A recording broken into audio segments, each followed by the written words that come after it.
Sunan Kalijaga merupakan salah satu dari Wali Songo yang berperan dalam menyebarkan ajaran Islam di Nusantara. Sunan Kalijaga juga kerap disebut dengan nama Raden Mas Syahid atau Raden Mas Said. Dia memiliki peran dalam perkembangan Islam, khususnya di Jawa. Ada beragam versi soal silsilah, serta mitos lain soal Sunan Kalijaga. Kemunculan mitos itu tidak lepas dari historiografi lokal, seperti hikayat dan cerita rakyat semacamnya.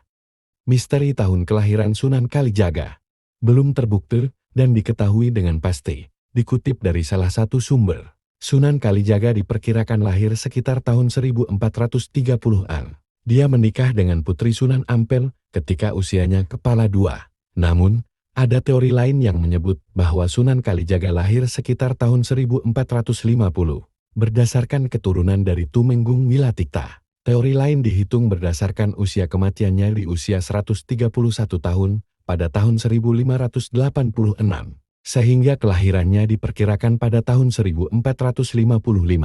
Dikutip dari jurnal berjudul Rekonstruksi Historiografi Islamisasi dan Penggalian Nilai-Nilai Ajaran Sunan Kalijaga. Apabila ditinjau dari eksistensinya, Sunan Kalijaga mengalami 4 masa kerajaan di Jawa. Keempat masa pemerintahan tersebut meliputi: pertama, masa kerajaan Majapahit sekitar tahun 1478.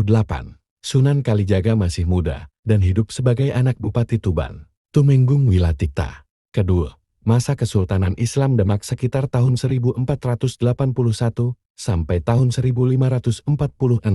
Sunan Kalijaga terlibat dalam pembangunan Masjid Agung Demak dan pemerintahan Raden Patah. Ketiga, masa Kesultanan Pajang sekitar tahun 1546 sampai tahun 1568. Sunan Kalijaga menjadi guru Jaka Tingkir. Dan terakhir, masa awal kerajaan Mataram Islam sekitar tahun 1580-an. Sunan Kalijaga pernah berkunjung ke Yogyakarta sebagai pusat kerajaan tersebut.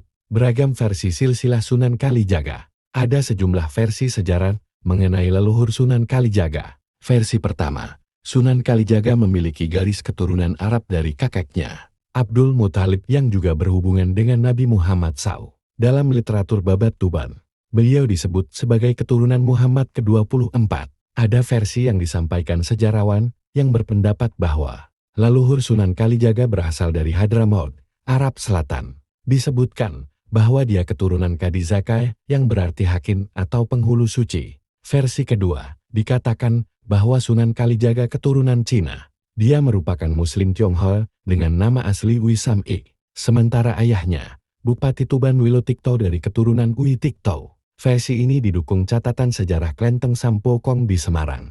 Versi ketiga menyatakan bahwa Sunan Kalijaga merupakan pribumi. Dia merupakan keturunan Jawa asli, di mana kakek moyangnya merupakan raja pertama kerajaan Majapahit, Raden Wijaya. Ayahnya Tumenggung Wilatikta merupakan keturunan Bupati Tuban sebelumnya, Aryo Tejo III. Leluhurnya yakni Aryo Tejo I dan II yang masih menganut ajaran Siwa. Peralihan agama terjadi pada masa pemerintahan Aryo Tejo III, sebagaimana bukti dan tanda yang ditemukan di makamnya di Tuban. Penamaan istilah Kalijaga. Sunan Kalijaga memiliki beberapa nama dan sebutan, mulai dari Raden Said, Syekh Malaya, Lokajaya, Pangeran Tuban, hingga Abdurrahman. Kendati demikian, asal-usul penamaan Kalijaga sendiri masih menjadi perdebatan. Pendapat pertama menyatakan bahwa Kalijaga diambil dari nama sebuah desa di Cirebon, tepatnya di Kecamatan Harjamukti. Hal itu didukung dengan masih adanya petilasan, masjid, dan banyaknya monyet yang dikaitkan dengan mitos Sunan Kalijaga. Pendapat kedua, nama Kalijaga diambil dari bahasa Arab yakni Kadi Joko, yang artinya Hakim Joko. Akibat masyarakat Demak yang belum fasih dengan bahasa Arab, mereka menyebut Kadi Joko dengan Kalijaga. Pendapat ketiga, sekaligus menjadi mitos yang paling terkenal di kalangan masyarakat Jawa sampai saat ini. Nama Kalijaga bersumber dari sebutan yang dibuat oleh gurunya, Sunan Bonang. Diceritakan bahwa Sunan Bonang menancapkan sebuah kayu di pinggir sungai atau kali. Sunan Kalijaga diperintahkan untuk menjaga kayu itu selama bertahun-tahun, sehingga muncul sebutan Jogo Kali atau menjaga sungai. Masyarakat Jawa pun mengenal sosok Raden Said dengan nama Kalijogo, yang kemudian disebut Kalijaga. Teori lain menyebutkan bahwa pertemuan Raden Said dengan Sunan Bonang hanya sekedar simbol saja. Kemanapun Sunan Bonang pergi selalu membawa tongkat atau pegangan hidup. Itu artinya Sunan Bonang selalu membawa agama, membawa iman sebagai penunjuk jalan kehidupan. Raden Said kemudian disuruh menunggui tongkat atau agama di tepi sungai. Itu artinya Raden Said diperintah untuk terjun ke dalam kancah masyarakat Jawa yang banyak mempunyai aliran kepercayaan dan masih berpegang pada agama lama yaitu Hindu dan Buddha. Pandangan soal historiografi lokal. Peran wali dalam Islamisasi di Nusantara dan wilayah Asia Tenggara tidak terlalu dicatat dan diungkap pada masa prakolonialisme. Mereka menganggap historiografi lokal mengandung mitos dan legenda yang sulit dibuktikan kebenarannya. Begitu pula historiografi lokal tentang Wali Songo, termasuk Sunan Kalijaga. Jadi manakah versi yang paling benar? Wallahualam bishawab.